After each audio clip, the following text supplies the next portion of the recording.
our commitment to ensure food and nutritional security. We are implementing from 1st January 2023 a scheme to supply free food grain to all Antyodaya and priority households for the next 1 year. Under PM Garib Kalyan Anna Yojana, the entire expenditure of about 2 lakh crore will be borne by the central government. In these times of global challenges, the G20 presidency gives us a unique opportunity to strengthen India's role in the world economic order. With the theme of Vasudhaiva Kutumbakam, we are steering an ambitious, people-centric agenda to address global challenges and to facilitate sustainable economic development. The government's efforts since 2014 have ensured for all citizens a better quality of life and life of dignity. The per capita income has more than doubled to 1.97 lakh rupees. In these 9 years, the Indian economy has increased in size from being 10th to 5th largest in the world. We have significantly improved our position as well as a well-governed and innovative country with a conducive environment for business as reflected in several global indices. We have made a significant progress in many sustainable development goals. The economy has become a lot more formalized as reflected in the EPFO membership, more than doubling to 27 crore and rupees 7,400 crore digital payments of 126 lakh crore rupees through UPI in 2022. The efficient implementation of many schemes with universalization of targeted benefits has resulted in inclusive development. Some of the schemes are 11.7 crore household toilets under Swachh Bharat mission, which is achieved, 9.6 crore LPG connections under Ujjwala, 220 crore COVID vaccination of 102 crore persons, 47.8 crore PM Jan Dhan bank accounts, insurance cover for 44.6 crore persons under PM Suraksha Bima and PM Jeevan Jyoti Yojana, and cash transfer of 2.2 lakh crores of rupees to 11.4 crore to over 11.4 crore farmers under PM Kisan Samman Nidhi. Our vision for the Amrit Kaal includes technology-driven and knowledge-based economy with strong public finances and a robust financial sector. To achieve this, Jan Bhagidari through Sabka Saath, Sabka Prayas is essential. The economic agenda for achieving this vision focuses on 3 things. First, facilitating ample opportunities for citizens, especially the youth, to fulfill their aspirations. Second, providing strong impetus to growth and job creation. And third, strengthening macroeconomic stability. To service these focus areas in our journey to India at 100, we believe that the following 4 opportunities can be transformative during Amrit Kaal. Economic empowerment of women. Deen Dayal Antyodaya Yojana National Rural Livelihood Mission has achieved remarkable success by mobilizing rural women into 81 lakh self-help groups. We will enable these groups to reach the next stage of economic empowerment through formation of large producer enterprises or collectives, with each having several thousand members and managed professionally.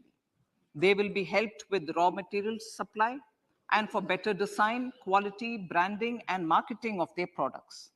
Through supporting these policies, they will be enabled to scale up their operations to serve the large consumer markets, as has been the case with the several startups growing into unicorns. PM Vishwakarma Kaushal Samman, PM Vikas.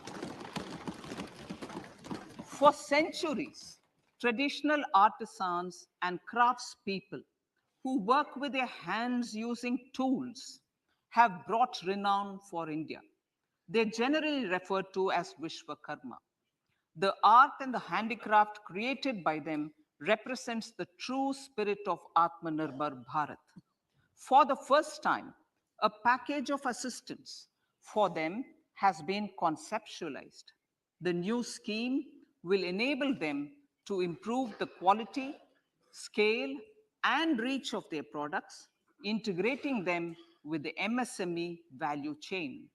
The components of the scheme will include not only financial support, but also access to advanced skill training, knowledge of modern digital techniques, and efficient green technologies, brand promotion, linkage with local and global markets, digital payments, and social security. This will greatly benefit the scheduled castes, scheduled tribes, OBCs, women, and people belonging to the weaker sections.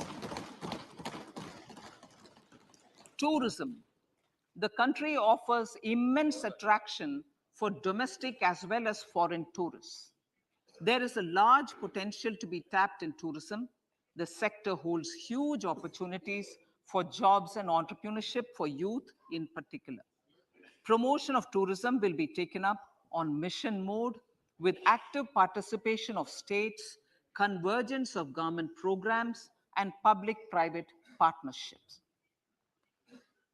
Green growth. We are implementing many programs for green fuel, green energy, green farming, green mobility, green buildings, and green equipment, and policies for efficient use of energy across various economic sectors. These green growth efforts help in reducing carbon intensity of the economy and provides for large-scale green job opportunities.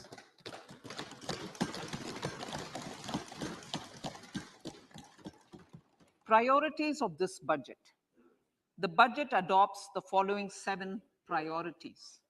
They complement each other and act as the Saptarishi guiding us through the Amritkal. Inclusive development, reaching the last mile, infrastructure and investment, unleashing the potential, green growth, youth power, and financial sector. I now speak on the priority number 1, inclusive development. The government's philosophy of Sabka Saath, Sabka Vikas has facilitated inclusive development covering in specific farmers, women, youth, OBCs, scheduled castes, scheduled tribes, Divyangjan, and economically weaker sections, and overall priority for the underprivileged. Vanchiton ko variyata. There has also been a sustained focus on Jammu Kashmir, Ladakh, and the Northeast. This budget builds on those efforts. Digital public infrastructure for agriculture. Digital public infrastructure for agriculture will be built as an open source, open standard, and interoperable public good. This will enable inclusive farmer-centric solutions through relevant information services for crop planning and health, improved access to farm inputs, credit and insurance, help for crop estimation, market intelligence, and support for growth of agri-tech industry and startups.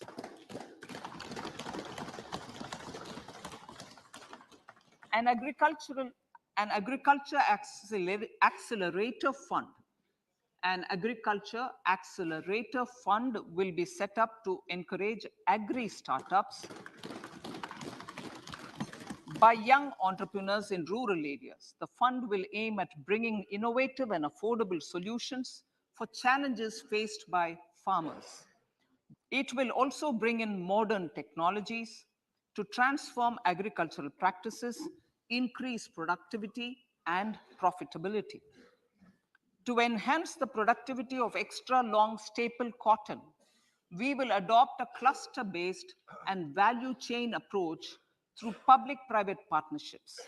This will mean collaboration between farmers, state, and industry for input supplies, extension services, and market linkages.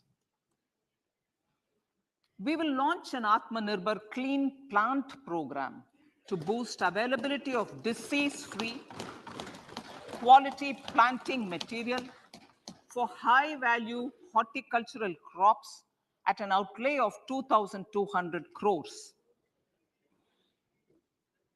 Global hub for millets, which are Sri Anna. India is the forefront. India's at the forefront of popularizing millets, whose consumption furthers nutrition, food security, and welfare of farmers, said the Honorable Prime Minister. We are the largest producer and second largest exporter of Sri Anna in the world. We grow several types of Sri Anna, such as Sri Anna Jowar, Sri Anna Ragi, Sri Anna Bajra, Sri Anna Kutu, Ramdana, Kangni, Kutni, Kutki, Kodo, China, and Sama.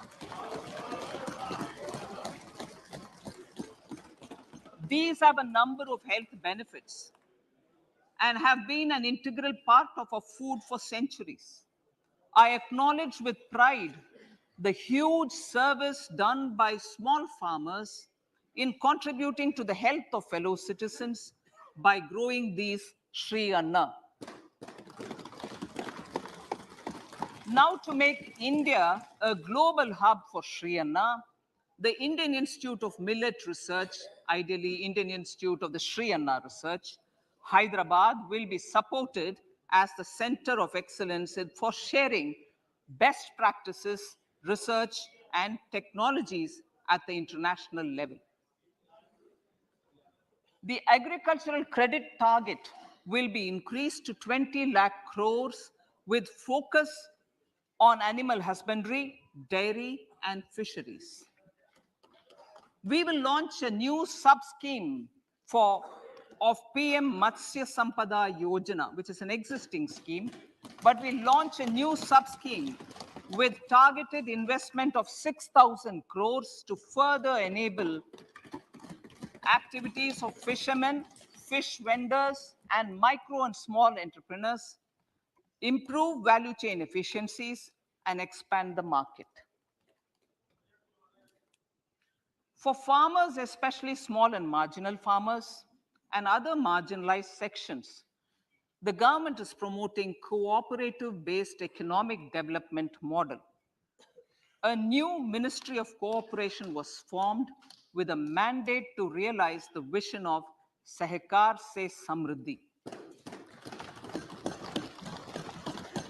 To realize this vision, the government has already initiated computerization of 63,000 primary agricultural credit societies with an investment of 2,560 crores, 2,516 crores. In consultation with all the stakeholders and the states, model bylaws for PACS were formulated, enabling them to become multi-purpose PACS. A national cooperative database is being prepared for countrywide mapping of cooperative societies.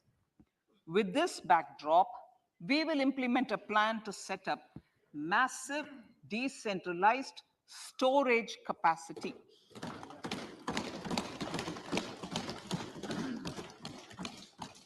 This will help farmers store their produce and realize remunerative prices through sale at appropriate times.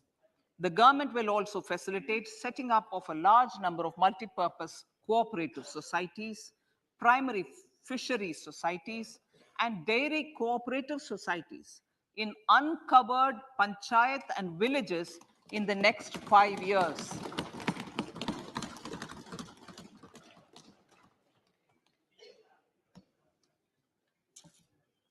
Health, education, and skilling.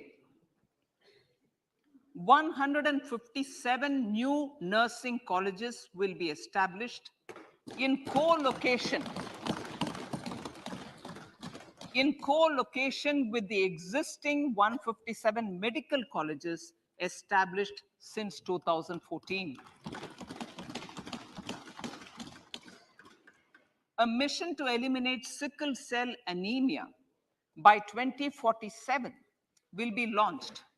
It will entail awareness creation, universal screening of 7 crore people in the age group of 0 to 40 years in affected tribal areas, and counseling through collaborative efforts of central ministries and state governments. Facilities in select ICMR labs, Indian Council for Medical Research labs, will be made available for research by public and private medical college faculty and private sector R&D teams for encouraging collaborative research and innovation. A new program to promote research and innovation in pharmaceuticals will be taken up through centers of excellence. We shall also encourage industry to invest in research and development in specific priority areas. Dedicated multidisciplinary courses for medical devices will be supported in existing institutions to ensure availability of skilled manpower for futuristic medical technologies, high-end manufacturing, and research. Teachers training. Teachers training will be re-envisioned through innovative pedagogy, curriculum transaction, continuous professional development, dipstick surveys, and ICT implementation. The District Institute of Education and Training will be developed as vibrant institutes of excellence for this purpose.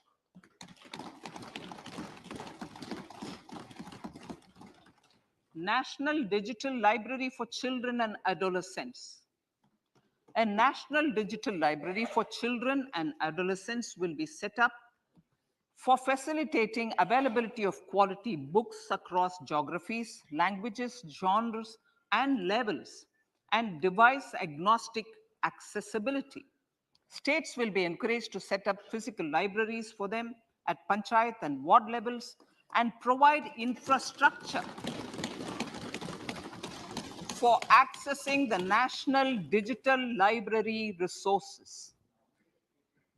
Additionally, to build a culture of reading and to make up for pandemic time learning loss, the National Book Trust, the Children's Book Trust, and other sources will be encouraged to provide and replenish non-curricular titles in regional languages and in English to these physical libraries.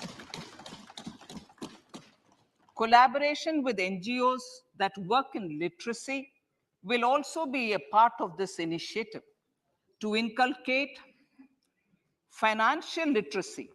Financial sector regulators and organizations will be encouraged to provide age-appropriate reading material to these libraries. I move to priority 2, reaching the last mile. Prime Minister Vajpayee's government had formed the Ministry of Tribal Affairs and the Department of Development of Northeast Region to provide a sharper focus to the objective of reaching the last mile. Our government has formed the ministries of Ayush, Fisheries, Animal Husbandry and Dairying, Skill Development, Jal Shakti, and Cooperation.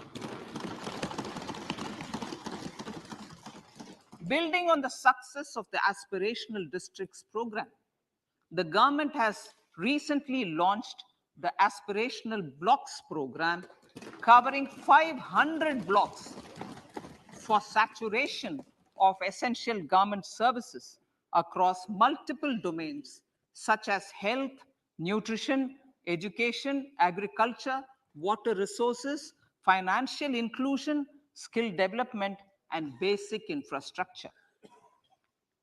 Manya Speaker, sir, Pradhan Mantri PBTG, which is Primitive Vulnerable Tribal Groups Development Mission, is being launched. To improve socio-economic conditions of the particularly vulnerable tribal groups, the PBTGs as we refer them to, Pradhan Mantri PBTG Development Mission will be launched. This will saturate PBTG families and habitations with basic facilities such as safe housing, clean drinking water and sanitation, improved access to education, health, nutrition, road and telecom connectivity, and sustainable livelihood opportunities. An amount of 15,000 crores will be made available to implement the mission in the next 3 years under the Development Action Plan for the Scheduled Tribes. 𝐒𝐈𝐓𝐄𝐋 Model Residential Schools. In the next 3 years, Center will recruit 38,800 teachers and support staff for the 740 𝐒𝐈𝐓𝐄 Model Residential Schools, which is serving 3.5 lakh tribal students.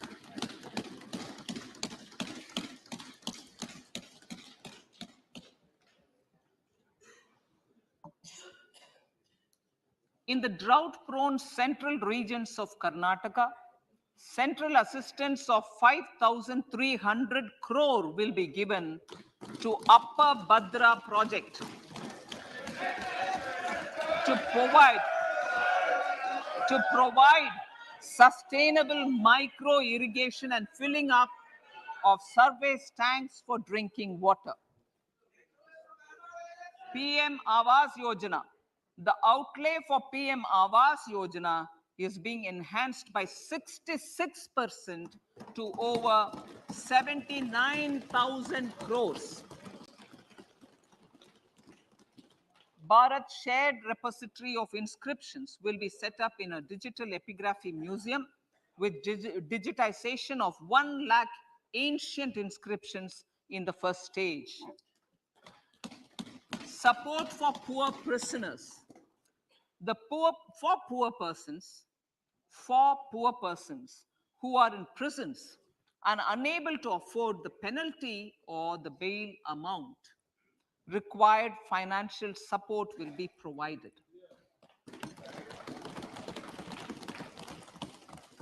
Priority number 3, infrastructure and investment. Investments in infrastructure and productive capacity have a large multiplier impact on growth and employment. After the subdued period of the pandemic, private investments are growing again. The budget takes the lead once again to ramp up the virtuous cycle of investment and job creation. Honorable Speaker, sir, the capital investment outlay is being increased steeply for the 3rd year in a row by 33% to 10 lakh crores, which would be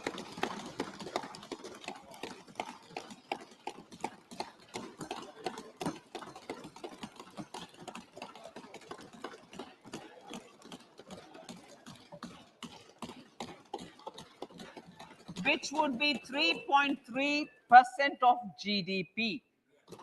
This will almost be 3 times the outlay made in 2019-20.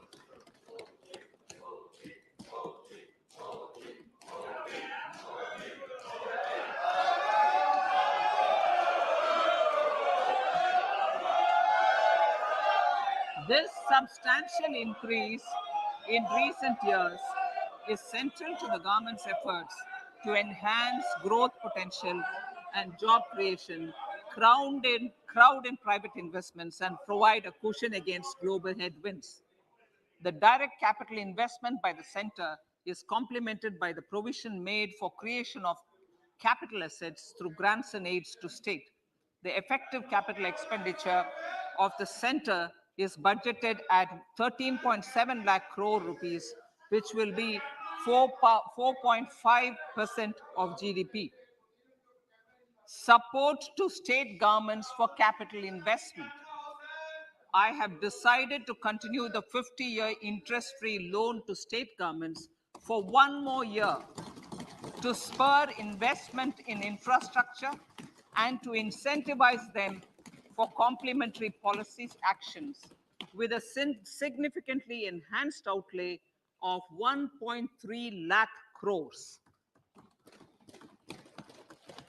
The newly established Infrastructure Finance Secretariat will assist all stakeholders for more private investment in infrastructure, including railways, roads, urban infrastructure, and power, which are predominantly depend on public resources. The harmonized master list of infrastructure will be reviewed by an expert committee for recommending the classification and financing framework suitable for Amit-Kaal. A capital outlay, I'm talking about railways now, sir, Honorable Speaker. Railways. A capital outlay of 2.40 lakh crores has been provided for the railways. This is the highest ever outlay this highest ever outlay is about 9 times the outlay made in 2013-14. 100 critical transport infrastructure projects for last and first mile connectivity for ports, coal, steel, fertilizer, and food grain sectors have been identified. They will be taken up on priority with investment of 75,000 crores, including 15,000 crore from private sources. 50 additional airports, heliports, water aerodromes, and advanced landing grounds will be revived for improving regional air connectivity.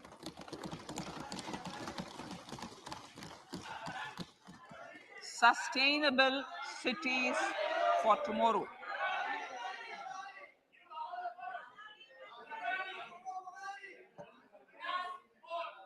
States and cities will be encouraged to undertake urban planning reforms and actions to transform our cities into sustainable cities of tomorrow.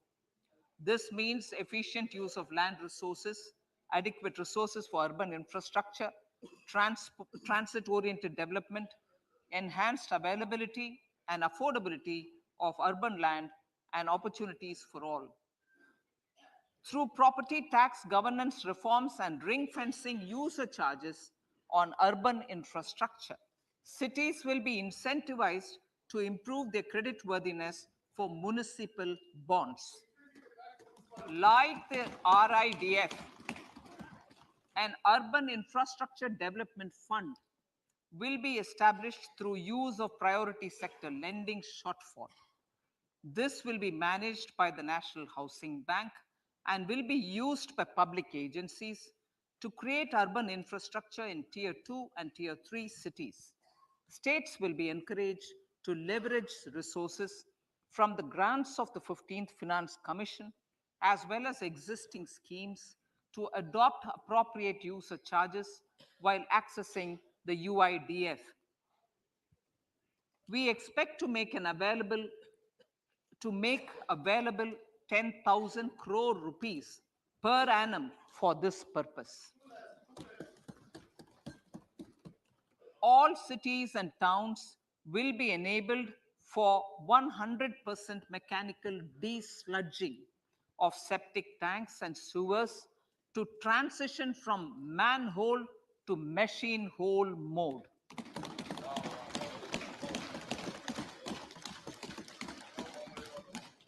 Enhanced focus will be provided for scientific management of dry and wet waste.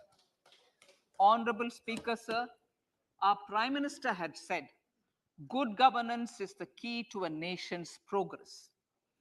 Our government is committed to providing a transparent and accountable administration which works for the betterment and welfare of common citizens. Mission Karma Yogi. Under Mission Karma Yogi, center, states, and the union territories are making and implementing capacity building plans for civil servants. The government has also launched an integrated online training platform, I Got Karma Yogi, to provide continuous learning opportunities for lakhs of government employees to upgrade their skills and facilitate people-centric approach. Sir, for enhancing ease of doing business, more than 39,000 compliances have been reduced and more than 3,400 legal provisions have been decriminalized.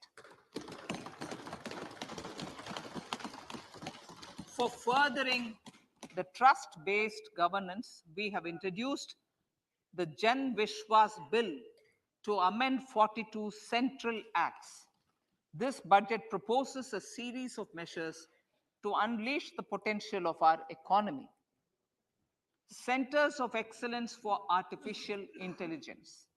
For realizing the vision of Make AI in India and Make AI Work for India, 3 centers of excellence for artificial intelligence will be set up in top educational institutions.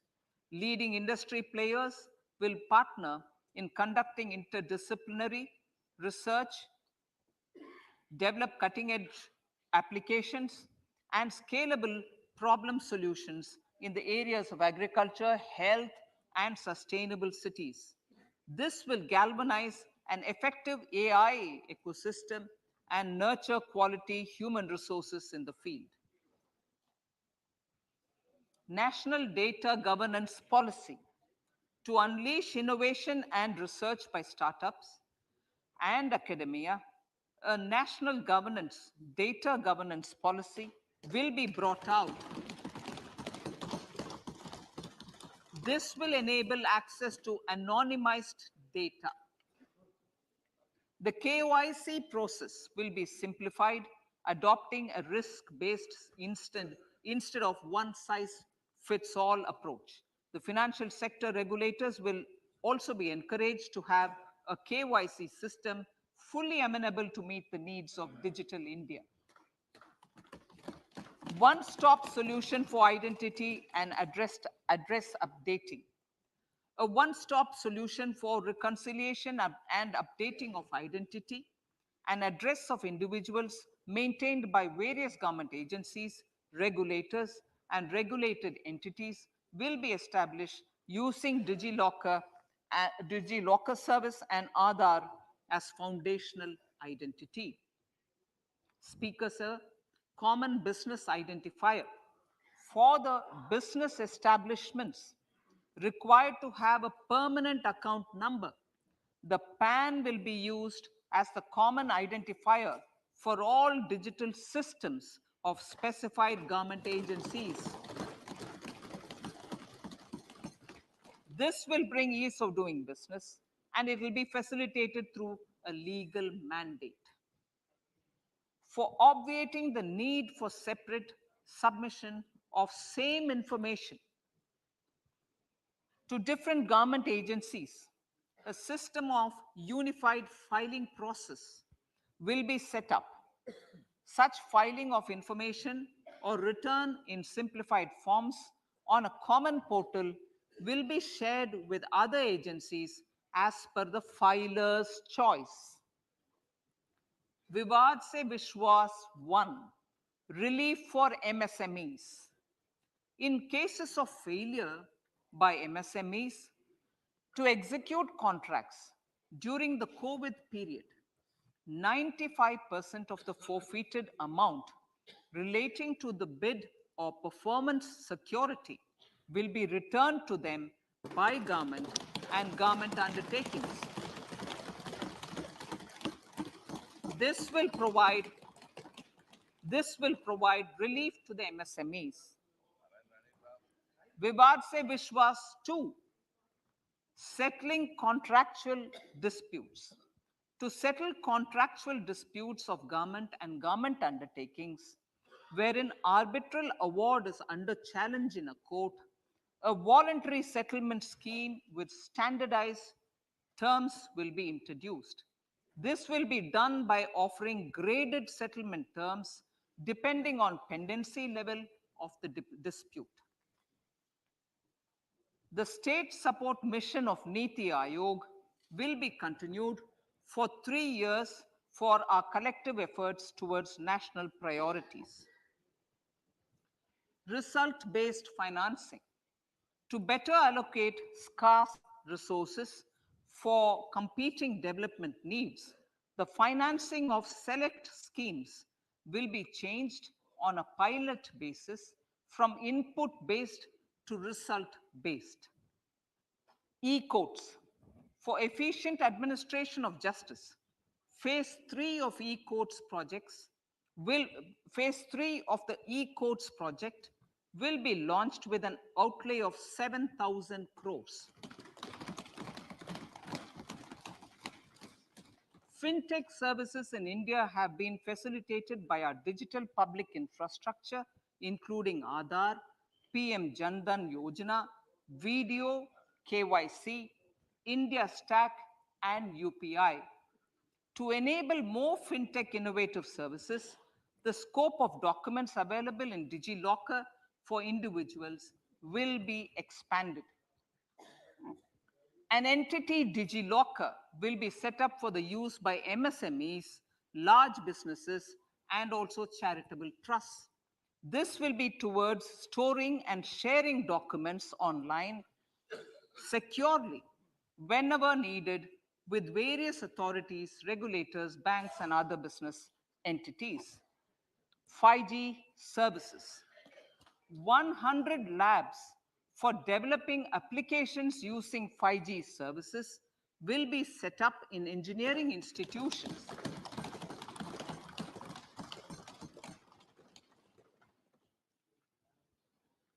To realize a new range of opportunities, business models, and employment potential.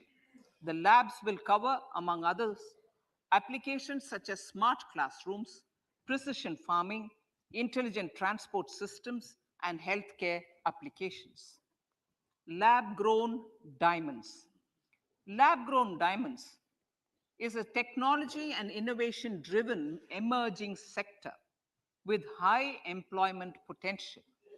These environment-friendly diamonds, which have optically and chemically the same properties as natural diamonds. To encourage indigenous production of LGD, lab-grown diamond seeds and machines, and to reduce import dependency, a research and development grant will be provided to one of the IITs for 5 years. To reduce the cost of production, a proposal to review the custom duty on LGD seeds will be indicated in Part B of the speech. I come to the fifth priority, Honorable Speaker, sir, green growth. Honorable Prime Minister has given a vision for life or lifestyle for environment to spur a movement of environmentally conscious lifestyle. India is moving forward firmly for the Panchamrit, the net zero carbon emission by 2070 to usher in green industrial and economic transition. This budget builds on our focus on green growth.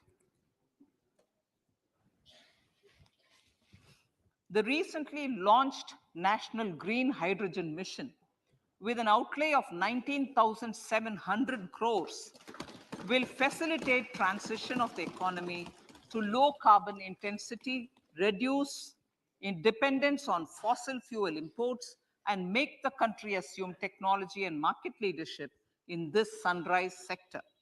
Our target is to reach an annual production of 5 MMT by 2030. Energy transition.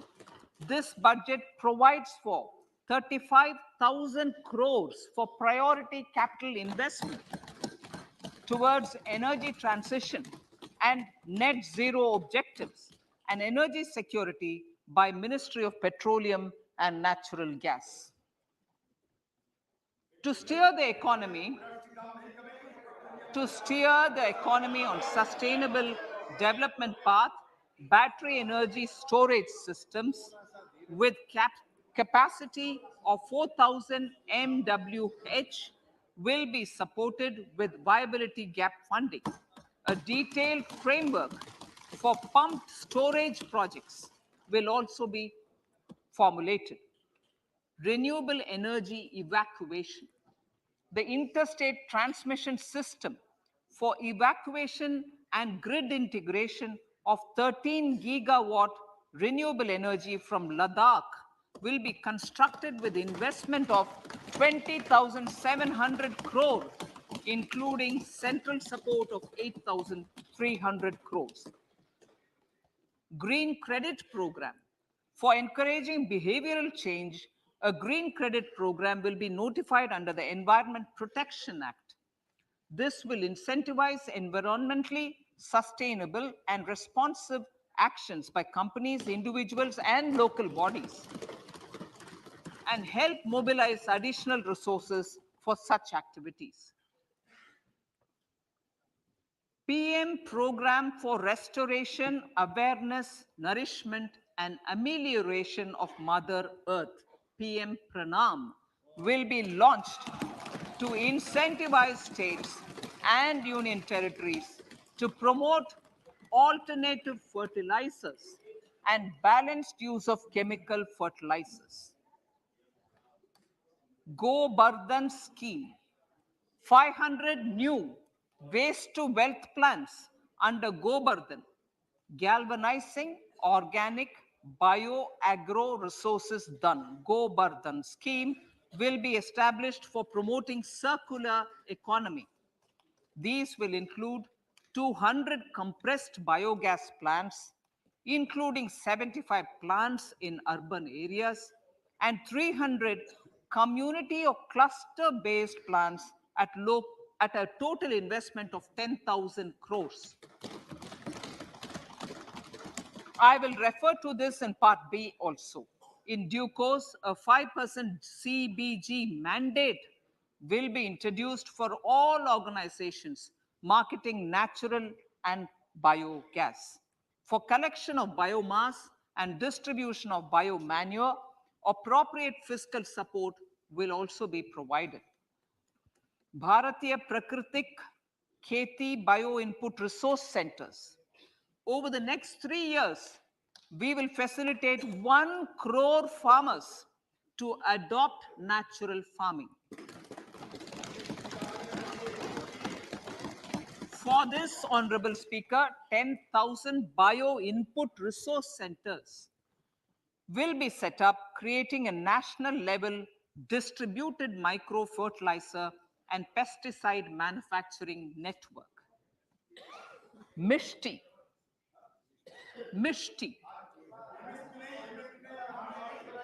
Building on India's success in afforestation, mangrove initiative for shoreline habitats and tangible incomes, Mishti, will be taken up for mangrove plantation along the coastline and on salt pan lands wherever feasible through convergence between Manrega, Campa Fund, and other sources. Amrit Dharohar. Wetlands are vital ecosystems which sustain biological diversity. In his latest Mann Ki Baat, the Prime Minister said, now, I quote, now the total number of Ramsar sites in our country has increased to 75, whereas before 2014, there were only 26, unquote. Local communities Local communities have always been at the forefront of conservation efforts. The government will promote their unique conservation values through Amrit Dharohar, a scheme that will be implemented over the next 3 years to encourage optimal use of wetlands and enhance biodiversity, carbon stock, ecotourism opportunities, and income generation for local communities. Coastal shipping. Coastal shipping will be promoted as the energy efficient and lower cost mode of transport, both for passengers and freight, through PPP mode with viability gap funding. Vehicle replacement. Vehicle replacement is an important continuing policy, replacing the old I know, replacing, absolutely, thank you. Replacing old polluting vehicles may be applicable, right? Replacing old polluting vehicles is an important part of greening our economy. In furtherance of the vehicle scrapping policy mentioned in Budget 21-22, I have allocated adequate funds to scrap old vehicles of the central government. States will also be supported in replacing old vehicles and old state ambulances. Honorable Speaker, sir, I move to priority 6, youth power. To empower our youth and help the Amrit PD realize their dreams, we have formulated the National Education Policy, which is very wide in its scope, but one of the things is also to focus on skilling, adopted economic policies that facilitate job creation at scale and have supported business opportunities. Pradhan Mantri Kaushal Vikas Yojana.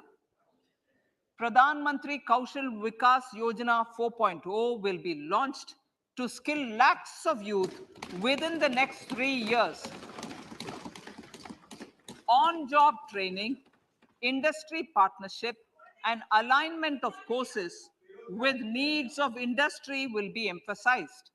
The scheme will also cover new age courses for Industry 4.0 like coding, AI, robotics, mechatronics, IoT, 3D printing, drones, and other soft skills. To skill youth for international opportunities, 30 Skill India International Centers will be set up across different states. The digital ecosystem for skilling will be further expanded with the launch of a unified Skill India digital platform for enabling demand-based formal skilling, linking with employers, including MSMEs, and facilitating access to entrepreneurship schemes. To provide stipend support to 47 lakh youths in 3 years, direct benefit transfer under a pan-India national apprenticeship promotion scheme will be rolled out. Tourism. Honorable Speaker, sir, with an integrated and innovative approach, at least 50 destinations will be selected through challenge mode. In addition to aspects such as physical connectivity, virtual connectivity, tourist guides, high standards for food streets and tourist security. All the relevant aspects would be made available on an app to enhance tourist experience. Every destination would be developed as a complete package. The focus of development of tourism would be on domestic as well as foreign tourists.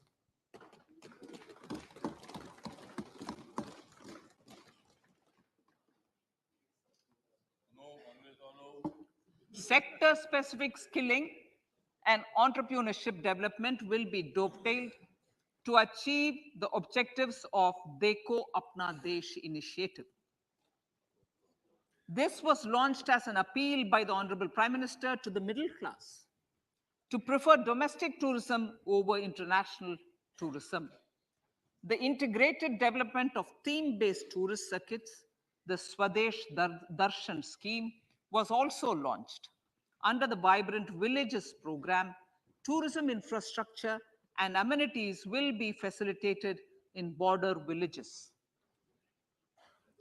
Unity Mall. States will be encouraged to set up a Unity Mall in their state capital or most prominent tourism center or the financial capital for promotion and sale of their one district, one product and GI products and other handicraft products, and for providing space for such products of all other states as well. Sir, priority number 7, financial sector. Our reforms in the financial sector and innovative use of technology have led to financial inclusion at scale, better and faster service delivery, ease of access to credit, and participation in financial markets. This budget proposes to further these measures. Credit guarantee for MSMEs. Last year, I proposed revamping of the credit guarantee scheme for the MSMEs. I am happy to announce that the revamped scheme will take effect from 1st April 2023 through infusion of 9,000 crores in the corpus. This will enable additional collateral-free guaranteed credit of 2 lakh crores of rupees. Further, the cost of credit will be reduced by about 1%.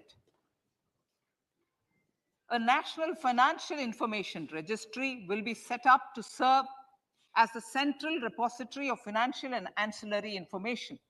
This will facilitate efficient flow of credit, promote financial inclusion, and foster financial stability.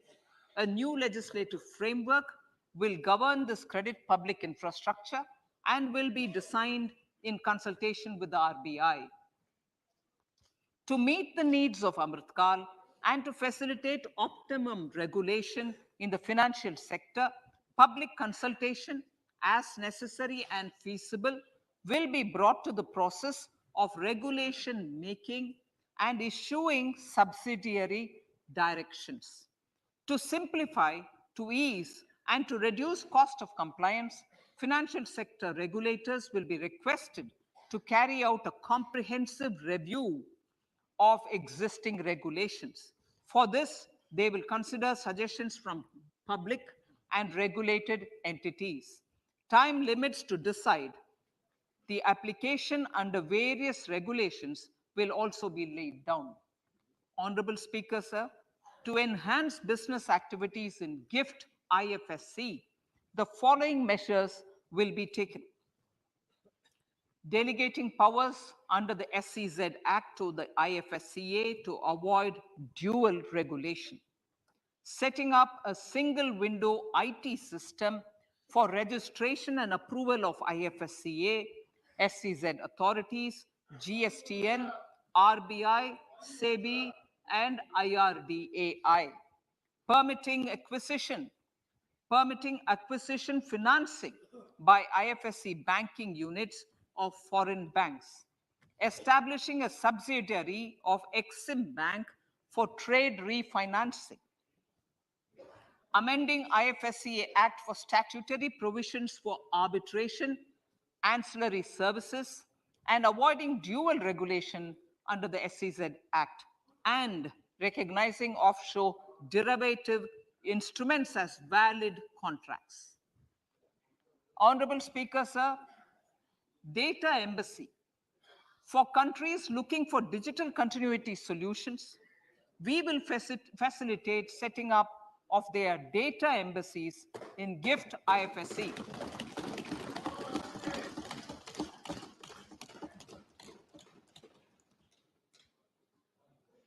Improving governance and investor protection in banking sector. To improve bank governance and enhance investors' protection, certain amendments to the Banking Regulation Act, the Banking Companies Act, and the Reserve Bank of India Act are being proposed. Capacity building in securities market. Honorable Speaker, sir, to build capacity of functionaries and professionals in the securities market, SEBI will be empowered to develop, regulate, maintain, and enforce norms and standards for education in the National Institute of Securities Markets and to recognize award of degrees, diplomas, and certificates. A central processing center will be set up for faster response to companies through centralized handling of various forms filed with field officers under the Companies Act. Reclaiming of shares and dividends. For investors to reclaim unclaimed shares and unpaid dividends from the Investor Education and Protection Fund Authority with ease, from the Investor Education and Protection Fund Authority with ease, an integrated IT portal will be established. Digital payments continue to find wide acceptance. In 2022, they show an increase of 76% in transaction and 91% in value. Fiscal support for this digital public infrastructure will continue in 2023-2024. आजादी का अमृत महोत्सव, महिला सम्मान बचत पत्र. For commemorating Azadi Ka Amrit Mahotsav, a one-time new small savings scheme, Mahila Samman Savings Patra or Savings Certificate, Mahila Samman Savings Certificate will be made available for a 2-year period up to March 2025. This will offer deposit facility up to 2 lakh in the name of a woman or girls for a tenor of 2 years at fixed interest rate of 7.5% with partial withdrawal option. Senior citizens. The maximum deposit limit for senior citizens savings scheme will be enhanced from 15 lakh to 30 lakhs of rupees. The maximum deposit limit for monthly income account scheme will be enhanced from 4.5 lakh to 9 lakh for single account and from 9 lakh to 15 lakh for joint account. Honorable Speaker, sir, fiscal management. 50 years interest-free loan to states. The entire 50-year loan to states has to be spent on capital expenditure within 2023-24. Most of this will be at the discretion of the states, but a part will be conditional on states increasing their actual capital expenditure. Parts of the outlay will also be linked to or allocated for the following purposes: scrapping old government vehicles, urban planning reforms and actions, financing reforms in urban local bodies to make them credit-worthy for municipal bonds, housing for police personnel above or as part of the police station, constructing unity malls, children and adolescent libraries, and digital infrastructure, and state share of capital expenditure of central schemes. Honorable Speaker, sir, fiscal deficit of states.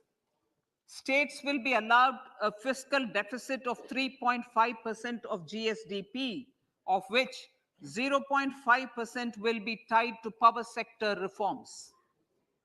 Revised estimates 2022 to 2023.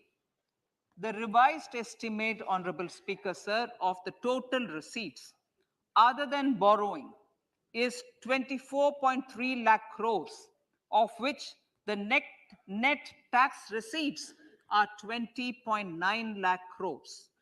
The revised estimate of the total expenditure is 41.9 lakh crores of rupees, of which the capital expenditure is about 7.3 lakh crores.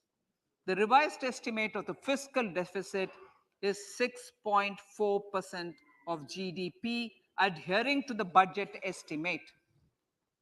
So budget estimates of 2023-24. Coming to 2023-24, the total receipts other than borrowings and the total expenditure are estimated at 27.2 lakh crores and 45 lakh crores respectively.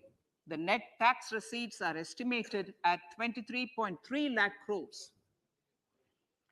The fiscal deficit is estimated to be 5.9% of the GDP. In my budget speech for 21-22, I had announced that we plan to continue the path of fiscal consolidation, reaching a fiscal deficit of below 4.5% by 2025-26, with a fairly steady decline over the period. We have adhered to this path, and I reiterate my intention to bring the fiscal deficit below 4.5% of GDP by 2025-26. To finance the fiscal deficit in 2023-24, the net market borrowings from dated securities are estimated at 11.8 lakh crores. The balance financing is expected to come from small savings and other sources. The gross market borrowings are estimated at 15.43 lakh crores of rupees. Honorable Speaker, sir, I now move to Part B.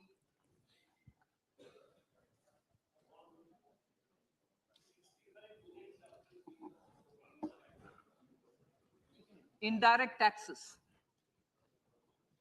My indirect tax proposals will aim to promote exports, boost domestic manufacturing, enhance domestic value addition, encourage green energy and mobility. A simplified tax structure with fewer tax rates helps in reducing compliance burden and improving tax administration. I propose to reduce the number of basic customs duty rates on goods other than textiles and agriculture from 21 to 13. As a result, there are minor changes in the basic custom duties, cesses and surcharges on some items including toys, bicycle, automobiles and naphtha. Green mobility. To avoid cascading of taxes on blended compressed natural gas, I propose to exempt excise duty on GST paid compressed biogas contained in it. To further provide impetus to green mobility, customs duty exemptions is being extended to import of capital goods and machinery required for manufacture of lithium-ion cells for batteries used in electrical vehicles as well.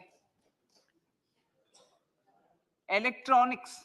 As a result of various initiatives of the government, including phased manufacturing program, mobile phone production in India has increased from 5.8 crore units valued at about 18,900 crore in 2014-15 to 31 crore units valued at 2,75,000 crore in the last financial year. To further deepen domestic value addition in manufacturing of mobile phones, I propose to provide relief to customs duty. I propose to provide relief in customs duty on import of certain parts and inputs like camera lens, and continue the concessional duty on lithium-ion cells for batteries for another year. Similarly, to promote value addition in manufacture of televisions, I propose to reduce the basic customs duty on parts of open cells of TV panels to 2.5%. Electrical, to rectify inversion of duty, structure and encourage manufacturing of electric kitchen chimneys, the basic custom duty on electric kitchen chimney is being increased from 7.5% to 15%, and that on heat coils for these is proposed to be reduced from 20% to 15%. Chemicals and petrochemicals. Denatured ethyl alcohol is used in chemical industry. I propose to exempt basic customs duty on it. This will also support the ethanol blending program and facilitate an endeavor for energy transition. Basic customs duty is also being reduced on acid grade fluorospar from 5% to 2.5% to make the domestic fluorochemicals industry competitive. Further, the basic customs duty on crude glycerin for use in manufacture of epichlorohydrin is proposed to be reduced from 7.5% to 2.5%.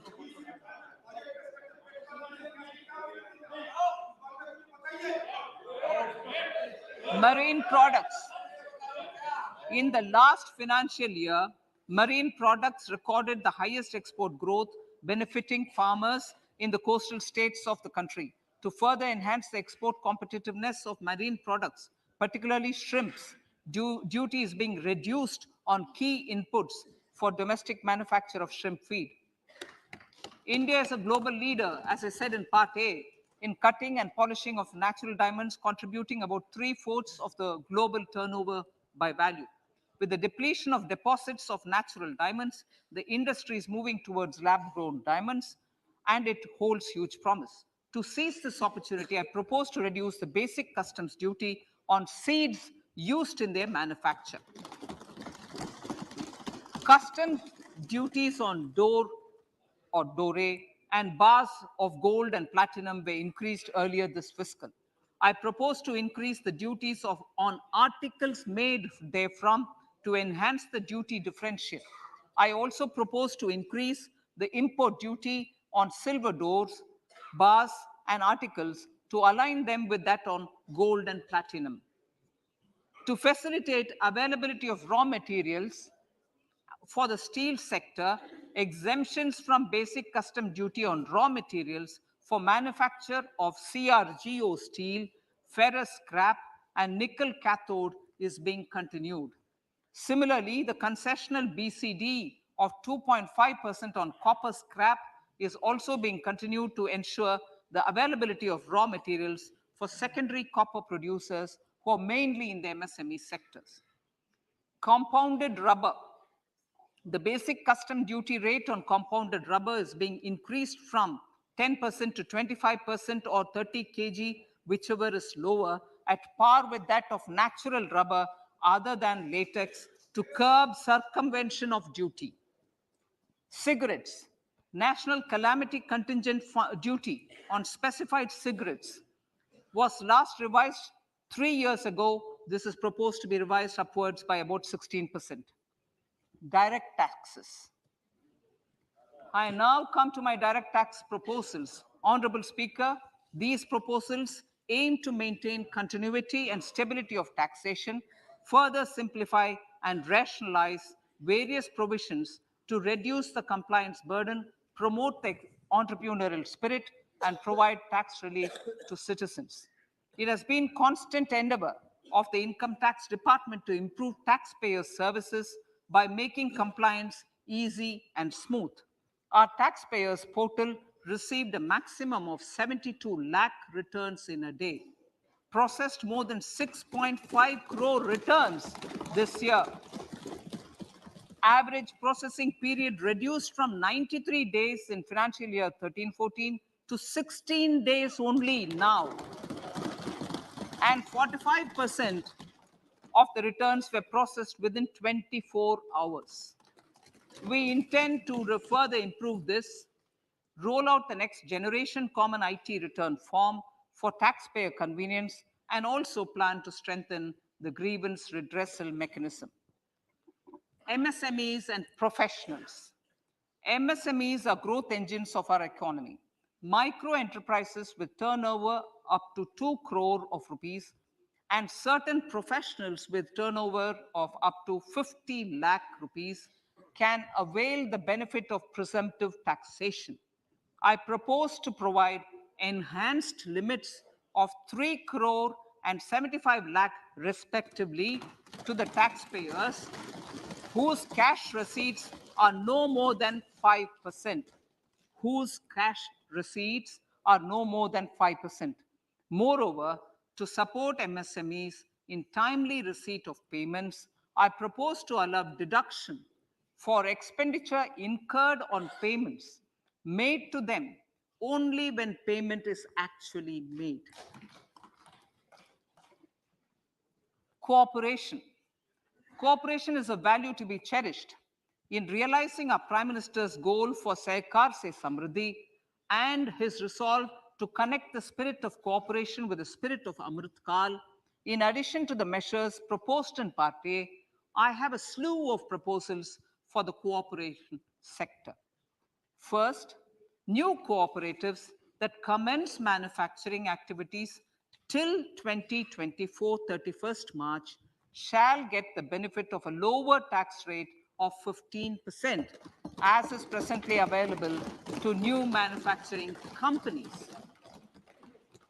Secondly, I propose to provide an opportunity to sugar cooperatives to claim payments made to sugarcane farmers for the period prior to the assessment year 2016-17 as expenditure. This is expected to provide them a relief of almost 10,000 crores. Thirdly, I'm providing a higher limit of 2 lakh per member for cash deposits to loans in cash by primary agricultural cooperative societies and primary cooperative agriculture and rural development banks. I repeat that. Thirdly, I'm providing a higher limit of 2 lakh per member for cash deposits to and loans in cash by primary agricultural cooperative societies and primary cooperative agricultural and rural development banks. Similarly, a higher limit of 3 crore for TDS on cash withdrawal is being provided to cooperative societies. Startups.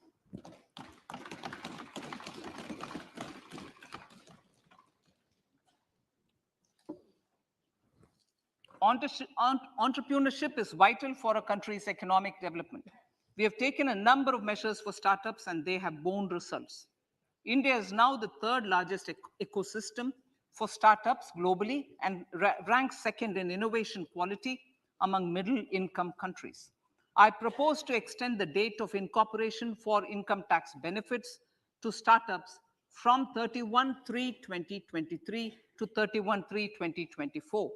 I further propose to provide the benefit of carry forward of losses on change of shareholding of startups from 7 years of incorporation to 10 years.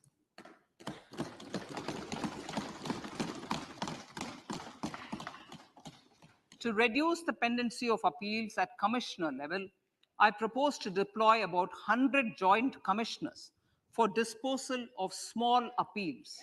We shall also be more selective in taking up cases for scrutiny of returns already received this year. Better targeting of tax concessions. For better targeting of tax concessions and exemptions, I propose to cap deduction from capital gains on investment in residential house under Section 54 and Section 54F to 10 crores. Another proposal with similar intent is to limit income tax exemption from proceeds of insurance policies with very high value. Rationalization. Honorable Speaker, sir, there are a number of proposals relating to rationalization and simplification. Income of authorities, boards, and commissions set up by statutes of union or state for the purpose of housing, development of cities, towns, and villages, and regulating and developing an activity or matter is proposed to be exempted from income tax.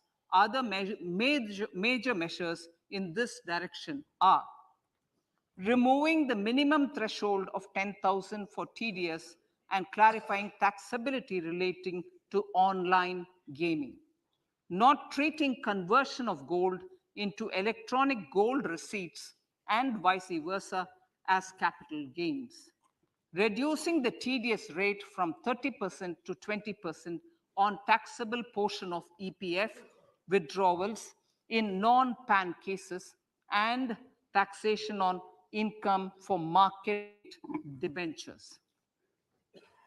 Other major proposals in the finance bill relate to the following: extension of period of tax benefits to funds relocating to IFSC, GIFT City till 31/3/2025, decriminalization under Section 276A of the Income Tax Act, allowing carry forward of losses on strategic disinvestment, including that of IDBI Bank, and providing EEE status to Agnivir Fund. Personal income tax.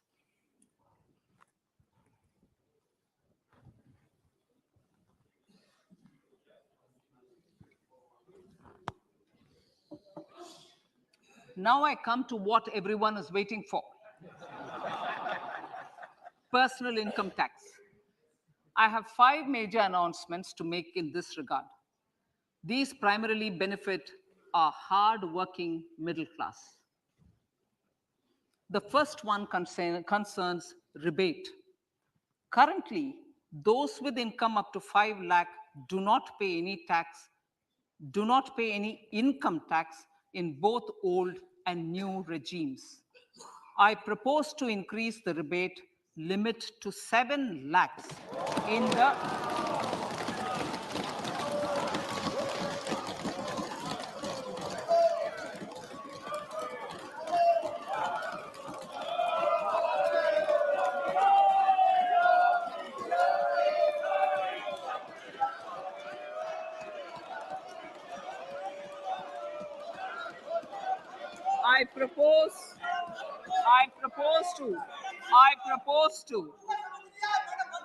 I propose to increase the rebate limit to 7 lakh in the new tax regime. Thus, persons in the new tax regime with income up to 7 lakhs will not have to pay any tax at all. The second proposal relates to middle-class individuals. I had introduced in the year 2020 the new personal income tax regime with 6 income slabs starting from 2.5 lakh. I propose to change the tax structure in this regime by reducing the number of slabs to 5 and increasing the tax exemption limit to 3 lakhs. The new tax rates are 0 to 3 lakh, nil. 3 to 6 lakhs, 5%. 6 to 9 lakhs, 10%. 9 to 12 lakh, 15%. 12 to 15 lakhs, 20%. And above 15 lakhs, 30%. This will provide major relief to all taxpayers in the new regime. An individual with an annual income of 9 lakhs will be required to pay only 45,000 rupees. This is only 5% of his or her income. It is a reduction of 25% on what he or she is required to pay now. That is 60,000. So in the place of 60,000, it is now only 45,000. Similarly, an individual with an income of 15 lakh rupees would be required to pay only 1.5 lakh or 10% of his income or her income, a reduction of 20% from the existing liability of 1,87,500 rupees.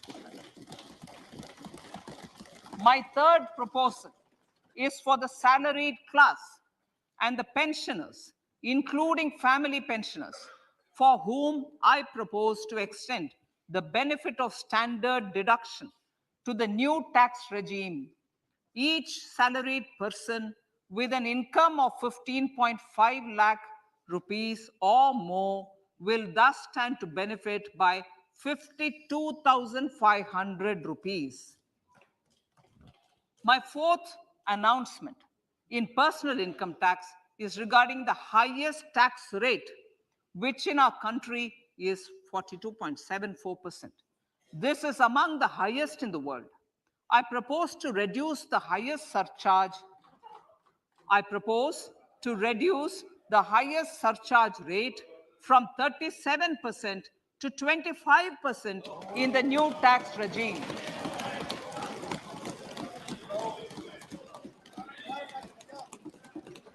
This would result in reduction of the maximum rate. This would result in the reduction of the maximum tax rate to 39%. Lastly, the limit of 3 lakh rupees for tax exemption on leave encashment on retirement of non-government salaried employees was last fixed in the year 2002, when the highest basic pay in the government was only 30,000 rupees per month. In line with the increase in the government salaries, I am proposing to increase this limit to 25 lakh rupees.